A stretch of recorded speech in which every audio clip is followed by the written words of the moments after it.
My name is Jane. For as long as I can remember, my life was defined by a specific rhythm, a comfortable choreography of faith that I never thought to question. I was born into a dedicated Christian family, brought up in the warmth of the church nursery, and raised under the familiar glow of stained glass windows. If you had asked me at any point in my youth, or even into my adult years, I would have told you with absolute certainty that I was a believer. I had the pedigree for it. I wasn't the kind of person anyone, least of all myself, would ever expect to have a shocking, terrifying near-death experience. By the world's standards, and certainly by the church's standards, my life was remarkably clean. I didn't drink, I didn't party, and I didn't engage in the blatant, reckless behaviors that society often associates with a life lived apart from God. I tithed 10% of my income regularly, ensuring my envelope went into the offering plate every single week. I volunteered my time at local food drives, helped organize charity events, and lent a hand whenever the church community called for volunteers. My Sundays were entirely non-negotiable. They were strictly reserved for the morning service, and occasionally I would even open my Bible during the week when a wave of inspiration or guilt hit me. I truly believed I was a good person. More than that, I was what most people would proudly call a good Christian. But looking back now through the lens of eternity, I realize how dangerously, catastrophically deceived I was. My faith was not a living, breathing relationship with a holy creator. It was a carefully curated routine. It was an identity built on cultural habits rather than true spiritual transformation. I knew the right words to say in conversation to sound spiritually mature. I knew the right songs to sing, when to raise my hands when the music swelled, and exactly how to maintain an image of put-together piety. But the tragedy of my life was that when the church service ended and I stepped out of those sanctuary doors back into the world, I lived exactly like everyone else. My religion was a Sunday compartment. The rest of the week belonged entirely to me. I watched whatever entertainment I wanted, regardless of how much filth or compromise it contained, dismissing it as harmless fun. I said what I wanted, allowing gossip and subtle judgments to slip from my tongue without a second thought. I lived exactly how I wanted, making decisions based on my own comfort, my own ambitions, and my own desires. Whenever a fleeting moment of conviction pricked my conscience, I had a ready-made defense mechanism to shield myself. God understands, I would tell myself. At least I'm not as bad as some people. I genuinely believed that avoiding the big sins, the heavy hitters like murder, stealing, or adultery, was enough to keep me in good standing with the Almighty.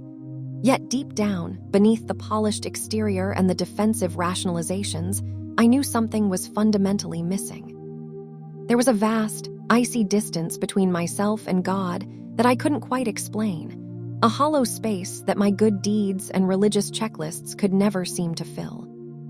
I remember the night that illusion was shattered with terrifying clarity. It was raining heavily, a dense, dark downpour that blurred the lines of the road. I had just finished a grueling, exhausting shift at work, and my body was aching for sleep. I was driving home on a dark stretch of highway, a route I had taken hundreds, if not thousands, of times before. The windshield wipers were keeping a steady, rhythmic beat against the glass, and the radio was playing softly in the background. I was completely lost in my own thoughts, mentally cycling through my plans for the upcoming weekend, running through a grocery list, and worrying about the chores I needed to get done. I wasn't praying. I wasn't worshiping. I wasn't thinking about God at all. He was entirely absent from my mind. And then, out of absolutely nowhere, the world fractured. A pair of blinding headlights suddenly swerved directly into my lane. There was no time to slam on the brakes, no time to pull over, no time to react in any meaningful way. In a fraction of a second, the universe collapsed into a chaotic symphony of violence. There was the horrific, deafening sound of metal crushing against metal, the explosive shattering of glass, and the piercing sound of my own scream filling the air. Everything seemed to slow down into an agonizing slow-motion sequence, yet it all happened in a single, brutal instant. I felt a violent, shattering jolt rattle through my bones, immediately followed by the pungent, chemical smell of gasoline leaking from the ruptured engine. The heavy pressure of the airbag slammed against my face, and chest with the force of a brick wall, knocking the wind from my lungs. And then nothing, just a sudden absolute silence. A stillness settled over me that felt far too heavy, far too final to be real. In that brief, suspended moment between life and death, as the physical world faded entirely into an absolute darkness, my final thought was terrifyingly, piercingly clear. It wasn't a thought about my family, my job, or my unfinished plans. It was a cry of pure panic. God, I wasn't ready. That single sentence echoed in the caverns of my mind, vibrating with the sudden, awful realization of my own spiritual nakedness, even as everything around me dissolved into a featureless black void. There was no immediate tunnel of light. There was no soft, welcoming music or peaceful, enveloping warmth. There was only a profound, heavy blackness. But my consciousness did not cease. In fact, my awareness suddenly sharpened in a way that defied human biology. I was no longer in my body. I didn't realize right away that I had actually passed away. At first, I desperately thought that maybe I was just unconscious, dreaming, or experiencing a vivid hallucination brought on by the trauma of the impact. But when I instinctively tried to move my limbs, I felt absolutely nothing. When I desperately tried to speak, to call out for help, no sound came out. My physical senses were gone, yet my perception was incredibly acute. I could see. I found myself hovering in the air, weightless and detached, looking down at the gruesome scene on the highway below.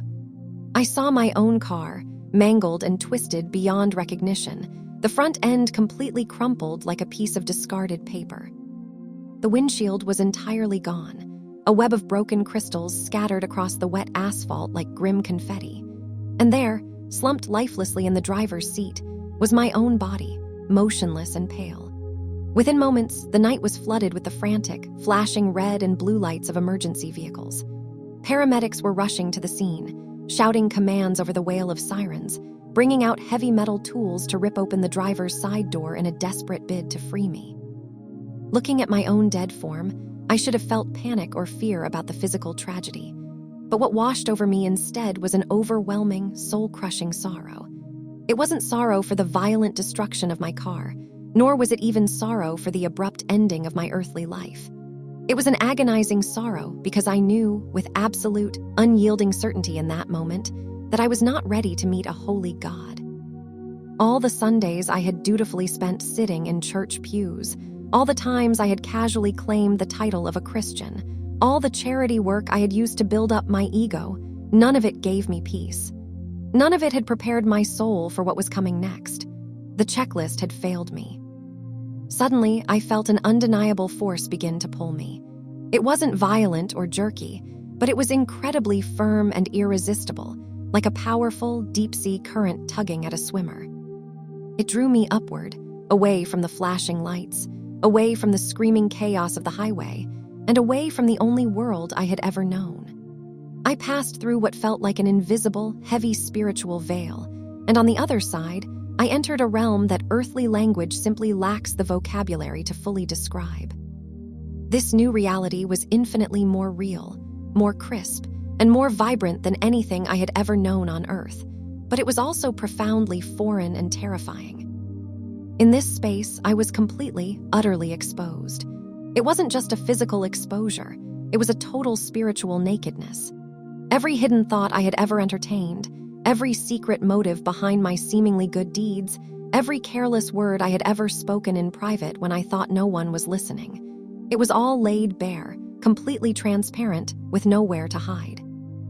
I don't know how long I drifted in that heavy, revealing space. Time didn't exist there the way it does on Earth. There were no seconds, minutes, or hours to measure the experience. It could have been mere moments, or it could have been an eternity. But then, the atmosphere shifted. I felt a presence approaching. At first, it felt distant, a ripple on the horizon of my awareness, but it grew closer and more intense with every passing second. I knew instantly, with a primal recognition that shook the very core of my being, that this presence was completely holy, completely pure, and entirely unlike anything I had ever encountered in my mortal life. And as this presence drew near, it brought with it an overwhelming wave of both perfect, unconditional love and unimaginable, knee-buckling power. And then, cutting through the silence of that vast spiritual expanse like a razor-sharp sword, I heard it, a voice. It wasn't booming like thunder, nor was it shouting in anger. It was just a voice, but it carried a weight that made the entire realm tremble. Jane. Just my name, a single word. But when he said it, every piece of my religious armor shattered, and I broke entirely. When he spoke my name, I was utterly broken. I had never heard such profound love wrapped in such terrifying, absolute authority. I wasn't even looking at him yet, but my soul recognized him instantly. It was Jesus. The one I had sung about from comfortable hymnals. The one I had offered quick, robotic prayers to without ever really knowing him. The one I had claimed to follow on Sundays, but had never truly surrendered my life to. Suddenly, a tidal wave of realization crashed over me. I hadn't just failed to live up to some distant religious standard. I had never actually known him. My faith had been cultural, comfortable, and completely performative. I knew the right vocabulary to look the part of a devout Christian, but my heart was a million miles away from him. I had happily accepted him as a conceptual savior to rescue me from hell, but I had never treated him as the king who had total lordship over my daily life. The chilling distance I had felt my entire life wasn't because he had abandoned me. It was because I had never truly drawn near to him. I had kept him at a safe, managed distance. In that holy atmosphere, the excuses I had leaned on for decades dissolved into nothingness. I saw the sins I had easily ignored and the toxic attitudes I had constantly justified. Pride, bitterness, gossip, secret resentments, and unconfessed thoughts were laid bare. On earth, I had brushed them aside, whispering to myself that God understands I'm only human. But here, standing soul to soul in the light of his purity, I saw them for what they truly were: poison, chains, and heavy spiritual weights that had completely separated me from the presence of the one who loved me most.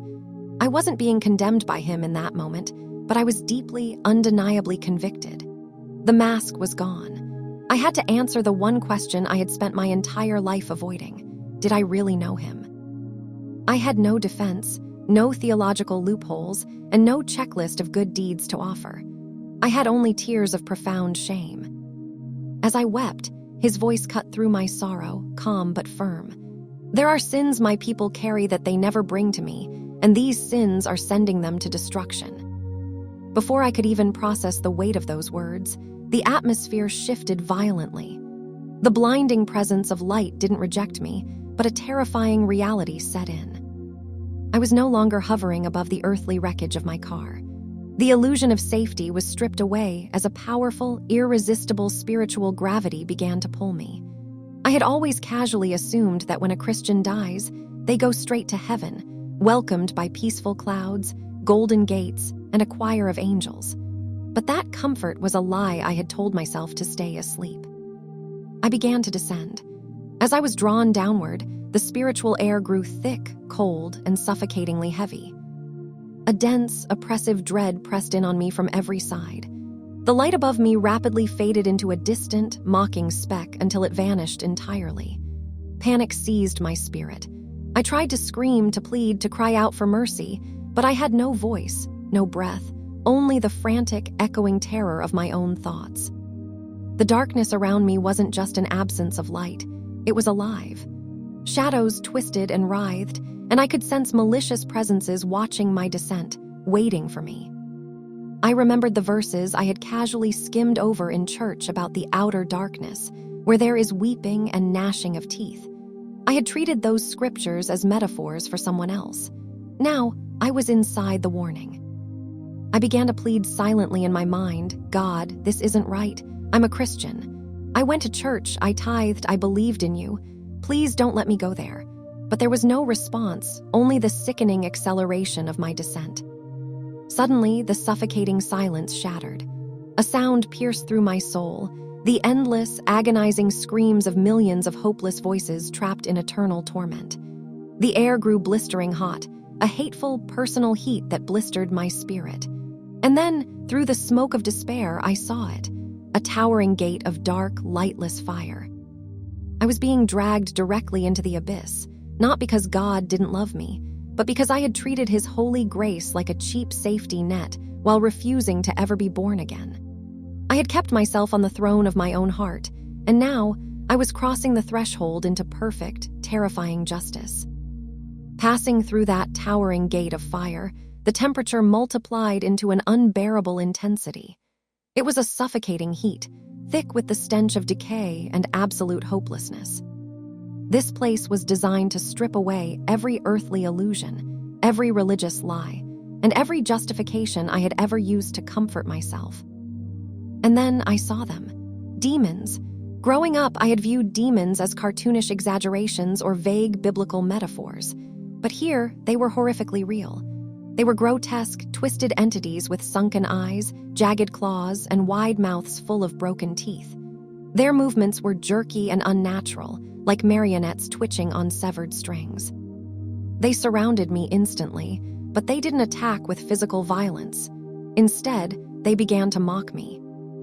"Oh, look," one hissed, its voice sounding like rusted metal scraping together. "Another Christian." "A Sunday saint," another sneered, circling close. "A tither, a prayer reciter, but never surrendered." They began to jeer, throwing my very own earthly words right back into my face. "God knows my heart," they taunted. "At least I'm not as bad as them. I go to church. I believe in Jesus." Hearing those words spoken by demons shattered me. I had spoken those exact phrases with pride on earth, thinking they were my spiritual armor. Now they were weapons used to pierce my soul. I dropped to my knees, sobbing in pure shame. "Why am I here?" I screamed into the darkness. "I believed in Jesus. I wasn't perfect, but I believed." A demon crouched beside me, its foul, rotting breath filling my awareness. It grinned horribly. "You wore the name, but not the heart. You had the form, but not the fire." Looking out across the desolate landscape, I saw countless others. The abyss was filled with people twisting in agony, trapped in pits of fire, or bound in chains. To my horror, I recognized faces. A woman who sang on the worship stage every Sunday, a man who led a prominent Bible study, a girl from my youth group. "Why are they here?" I cried out. The demons answered in a mocking, synchronized chorus. They wore the name, but their hearts were far. The terrifying truth was laid bare. Hell was not populated solely by tyrants and murderers. It was crowded with comfortable, regular churchgoers who went through the motions, but never gave God lordship over their lives. I wanted to disappear, to erase the horror surrounding me, but there was no escape.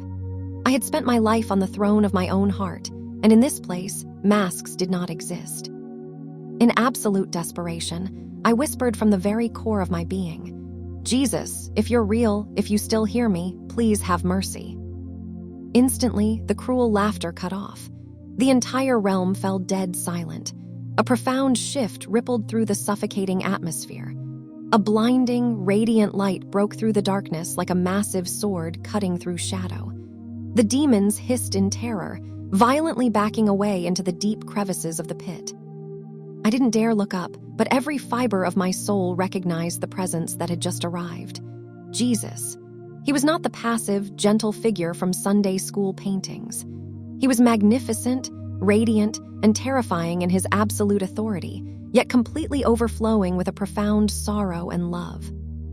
His eyes locked onto me, seeing straight through to my hidden motives, my minimized sins, and the pride I had masked with religious habits. He didn't shout. He didn't need to. His voice pierced through me with the weight of absolute truth. "Jane, you called me Lord, but you did not obey me." I wept uncontrollably, completely undone. I wanted to defend myself, to list my volunteer hours and my clean lifestyle, but I knew I was guilty. I was standing soul to soul before the one who had died for me, and I was completely bankrupt. Standing in that brilliant, piercing light, Jesus began to show me my life. It wasn't a rapid flash of memories, but an immersive experience where I stepped back into the exact moments, seeing them through his eyes. He took me back to the church pews where I had sat week after week. On the outside, I looked attentive, but Jesus showed me the reality of my heart. I saw myself sitting with arms crossed, bored and detached, mentally criticizing the worship leaders and rolling my eyes during sermons that called for deep repentance. I saw how often I checked my phone during corporate prayer, my mind drifting to lunch plans or my weekly schedule while pretending to receive the word of God. Then the scenes shifted to my interactions with others. I saw my quiet, deeply rooted pride. I had looked down on struggling believers, secretly convincing myself that I was more spiritual because I possessed more external self-control. I had actively avoided sharing the gospel with people who were hurting because I was terrified of looking too religious or making myself uncomfortable. Jesus never raised his voice, but each word carried a devastating weight. You were more afraid of offending people than of disobeying me. You gave me your church attendance, but not your surrender. The final vision of this sequence broke me completely. I saw a version of my life as it was intended to be, the people I was meant to help, the individuals I was supposed to lead to Christ, and the spiritual purpose I had completely bypassed. I had been too busy scrolling, shopping, and pursuing a life of convenience. I watched as the King of Heaven wept over my wasted potential, heartbroken that I had treated his agonizing sacrifice as something cheap. Then he took me deeper into a specific root of darkness that I had never even confessed on earth: unforgiveness. I saw a moment from years prior, sitting in my room, staring at a text message from someone who had deeply wounded me. They were reaching out to apologize, asking for a chance to make things right. On the outside, I had used Christian language, saying, "I forgive you, but I don't forget," rationalizing my coldness as setting healthy boundaries. But Jesus exposed the truth beneath my polite smile. Inside, I was harboring a toxic, rotting bitterness. Scene after scene played out. Friends who had betrayed my trust, family members who never validated my feelings, and church leaders who had disappointed me. In every single instance, I had smiled politely, yet internally, I held onto the grudge. I nurtured it. I secretly replayed the offenses, wishing for them to suffer the same pain they caused me. Jesus looked at me with profound sadness. "Jane, you said the words, but your heart never released them. You asked for my unlimited grace, while strictly rationing your own." His words shook my spirit like thunder as he brought to mind his own warning from Scripture. "If you do not forgive others their sins, your Father will not forgive yours." On earth, I had softened that verse, creating theological loopholes for wounds that felt too deep. But here, there were no excuses. Forgiveness was never about feelings or pretending the pain didn't exist. It was about trusting him with justice. By holding on to my grievances, I had placed myself on the throne as judge, blocking the very mercy I thought I was standing in. I saw how this hidden poison had shaped my entire personality over the years, making me cold, suspicious, and quick to withdraw from meaningful relationships. Worst of all, it had distorted my view of God. Because I kept score, I subconsciously believed he was keeping score too, viewing him as a disappointed taskmaster rather than a loving father. Falling to my knees, I began to weep, not out of fear of the flames, but out of total brokenness for failing to love the way he loved me.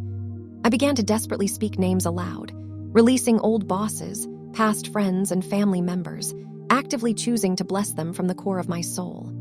With every name I uttered, I felt heavy spiritual chains violently snapping off my spirit, allowing his true peace to flood my heart for the very first time. The chains of bitterness had shattered, but the gravity of eternity still held me fast. Jesus took me by the hand and led me into a space where the smoke of the abyss finally began to peel away. Ahead of us, breaking through the remaining shadows, stood something radiant and staggering. It was the cross, not a polished gold pendant, not a clean wooden decoration on a sanctuary wall, but the raw, brutal reality of the crucifixion. Blood still stained the dark timber. I could hear the agonizing rhythm of his labored breathing, the sharp intake of air as he struggled for every single breath. The expression in his eyes wasn't just one of physical torment. It carried the crushing, cosmic weight of human sin. My sin. I collapsed to my knees, wanting nothing more than to hide my face from the sight. Every excuse I had ever manufactured to justify my lukewarm life, my casual gossip, my hidden pride, and my spiritual laziness crashed over me like a tidal wave of conviction. Standing at the foot of that cross, The lie that I was mostly a good person was utterly obliterated. There was no room for self-righteousness here. Jesus stood beside me, his voice vibrating with the deepest sorrow. I paid for all of it, every sin, every lie, every moment of pride and rebellion. But so many refuse to turn away from them. They want the gift, but they reject the surrender. The realization broke me into countless pieces. I had lived my entire life in close proximity to the truth, yet I had never lived inside of it. I had managed my sins rather than repenting of them. I had assumed grace was a blank check that required nothing of my heart, using my church attendance as a shield against true transformation. Jesus looked down at me, his gaze burning with an urgent, divine intensity. There are many like you. They know my name but not my ways. They visit my house but they do not carry my spirit. They say they believe but they never truly follow. And so they are lost while thinking they are saved. But you still have time. You are being given a second chance, not just for your sake but for theirs. Go back. Tell them what you have seen. Warn them. Love them enough to tell them the truth. I didn't want to go back. The thought of returning to a world filled with distractions, a world that would mock this message or call me fanatic, terrified me. I wanted to stay in the safety of his light forever.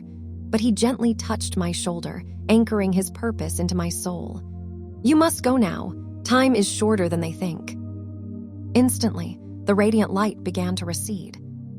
The profound stillness of his presence faded into a rushing, violent pulling sensation, as if my spirit were being dragged backward through a vacuum. I cried out in desperation, not from fear of hell, but from the sheer ache of leaving my Savior. Then, everything plunged into total darkness. Gasping for air, I opened my eyes to a world that felt completely wrong. The heavy, sterile smell of antiseptic filled my nose.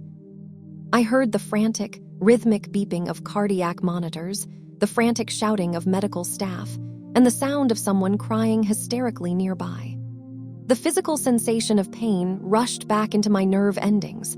My chest felt like it was on fire, and my body was entirely shattered. The shift in the room was electric. I heard a clipboard clatter to the linoleum floor. A nurse gasped, covering her mouth in sheer disbelief. Through the chaos, a doctor whispered, she was gone. We had no pulse for hours. My family rushed into the ICU cubicle, tears streaming down their faces. My mother threw herself over my bedside, sobbing that God had performed a miracle and answered their desperate prayers. But inside, I knew this wasn't just a physical resuscitation. It was a divine rescue mission. I had been pulled back from a path of comfortable destruction. Through the restriction of the oxygen mask, my voice was weak but steady. Jesus saved me, I whispered, the weight of eternity pressing behind my words. Hell is real, I was there, he pulled me out. They thought I was delirious from the trauma and the medication. Some smiled tightly through their tears, others simply wept harder. But I knew exactly what I had experienced. The checklist was gone. The performance was over. The moment my body healed enough for me to stand, I didn't return to the routine of my old life. I sought out believers who were truly hungry for the raw, uncompromised truth, a place where the gospel wasn't a social club, but a consuming fire. I walked straight down to the waters of baptism, demanding to be buried and raised again. Not because the water itself saves, but because I needed to declare to the spiritual realm that this time, my surrender was absolute. My faith is no longer a chore or a Sunday habit. It is a living fire. I read the scriptures because they are my lifeblood.